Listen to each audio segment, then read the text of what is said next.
Dick Whittington. There was once a boy called Dick Whittington. He lived on his own in the country. Dick was very, very poor. He had no money for fancy clothes, yummy food, or a warm, dry house. I need a job, he thought.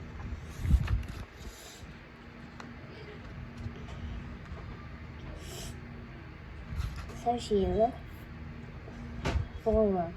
He asked boatmen, builders, and blacksmiths, but no one needed help.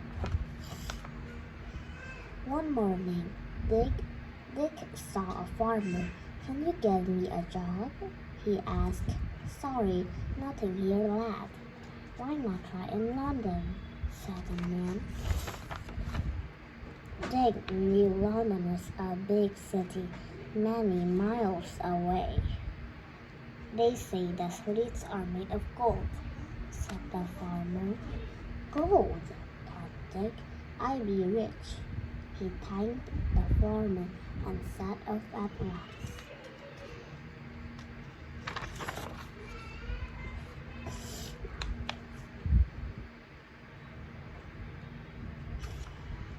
Dick walked for miles and miles and miles. But when he arrived in London, the streets weren't made of gold at all. They were just dirty and smelly, thought Dick. He looked for work once more. He asked barbers, butchers, and boot menders, but no one wanted help. Soon it was dark.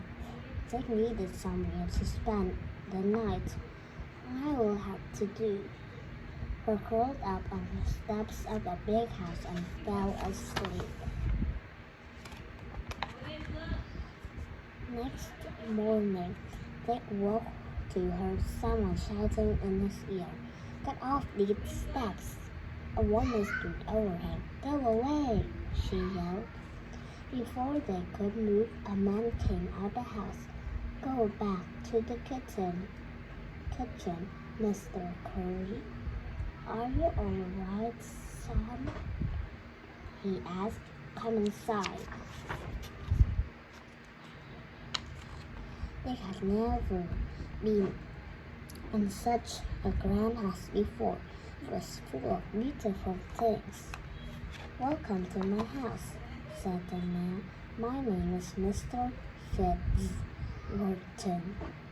My ships take things to be sold all over the world. Mr. Fitzgerald gave Dick a job in the kitchen. Dick spent the day washing spots, cleaning floors, and peeling carrots. It was hard work. But Dick was happy with his new job, and everyone in the house was kind of him. Good job, Dick. Well done, lad. Well, almost everyone. Out of my way, spurred Pot.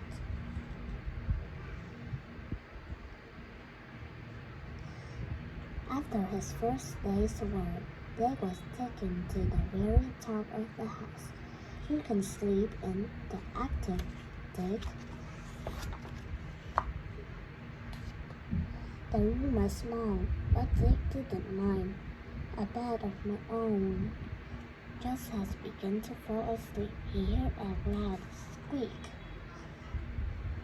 A mouse squeaks out of a hole in the floorboards. Squeak, followed by another squeak and another squeak. Second later, the whole room was full of mice. Dick couldn't get a wink of sleep. It was the same every night. Just as Dick had hit the pillow. Not again. The mice came out. The mice drove Dick crazy. I must get rid of them, he thought. A week later, Mr. Visitor gave the horse added wakes. Wow, a whole penny! He couldn't wait to go out and spend his money.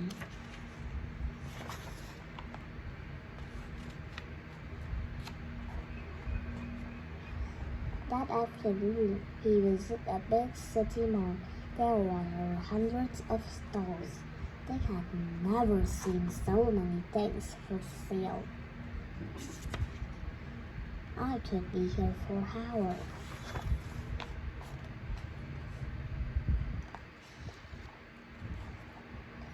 Then he suddenly saw just what he needed. Pets. A cat will keep those noisy mice away, thought Dick. He bought the biggest cat from the stall and ran home. I'll call you Tom. That night the mice appeared as usual. But this time Dick was ready for them. Go get them, Tom.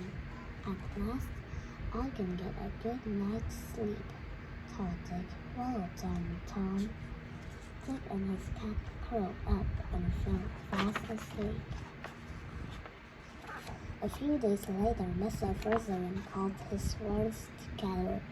One of my ships is going on a sailing trip, he said. If you have anything you want to sell, it can go on the ship. It sails tonight. Dick thought for a moment. He only had one thing to sell, his cat.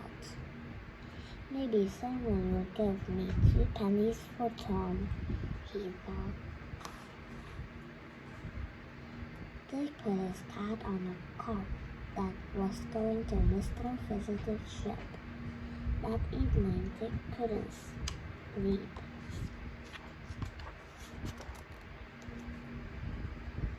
He forgot about selling Tom. The mice were back too. The next day he wandered around half asleep. Wake up, you lazy boy, growled the cook. Work harder. From then on, she made Dick work twice as hard as anyone else. She was mean for a month. I'm going back to the country, thought Dick. Early one morning, he slipped out of the house. He walked and walked until he had almost left London. Just then, French bells rang out. That's strange, thought Dick. The bells sound like they're calling to me. Turn again. Whittington, first mirror of London. They're telling me to go back, he reasoned. And they're saying I'll be a mayor 3 times. How odd. They could hardly believe his ears, but he went back to Mr. Frizz's house. A surprise was waiting for him. Congratulations, Dick, boomed Mr. Frizz. You're rich. Rich? Me? The king of Bury bought your cat. His place was full of mice, and Tom chased them off. Mr. Frizz wanted Dick 2 bags purses of gold. Here you are. Dick used the money to buy and sell things, just like Mr. Forsyth. He grew up to be one of the richest men in the city.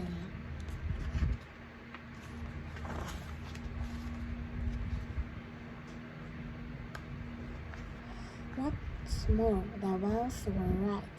Dick did become mayor of London 3 times. Hooray for Dick! Wonderful Whittington. 3 cheers for the mayor.